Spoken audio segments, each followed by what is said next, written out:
क्या बात है, तुम कुछ खा नहीं रही? क्या सोच रही हो?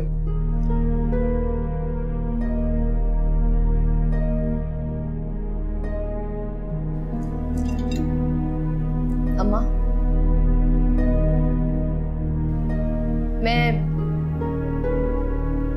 मैं फारिस की मंगनी मुकद्दस के साथ खत्म कर रही हूँ।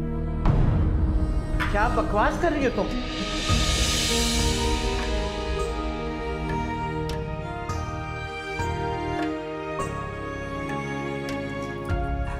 अम्मा, मैं ठीक कह रही हूँ। अब ये शादी नहीं होगी। आप ऐसा कैसे कर सकती हैं?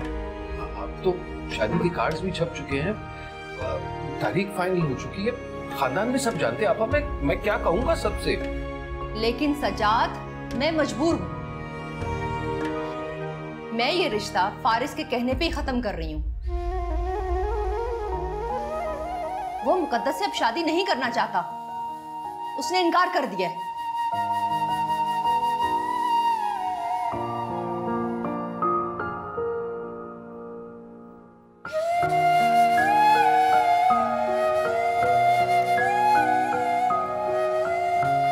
मेरी तरफ से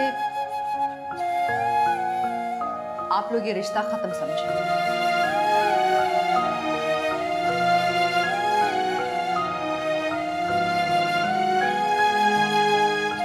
अम्मा, आपा ने ये रिश्ता तोड़कर अच्छा नहीं किया। शिराज के घटिया से इल्जाम पर यकीन करके मेरी मासूम सी बेटी को सजा सुना दी। सजाद, इसमें समीना का क्या कसूर है? जब फारस ये शादी नहीं करना चाहता तो समीना उसको मजबूर नहीं कर सकती। हाँ, लेकिन थी तो शिराज की गलती ना। कान खोलकर सुन ले अम्मा, आज के बाद मैं फौजिया भाभी और उनके बच्चों से कोई ताल्लुक नहीं रखना चाहता, और शिराज के इस वाहियात हरकत के लिए मैं उसे कभी माफ नहीं करूंगा। अगर मेरी मुकद्दस की जिंदगी बर्बाद हुई ना, तो मैं सबसे रिश्ता तोड़ दूंगा।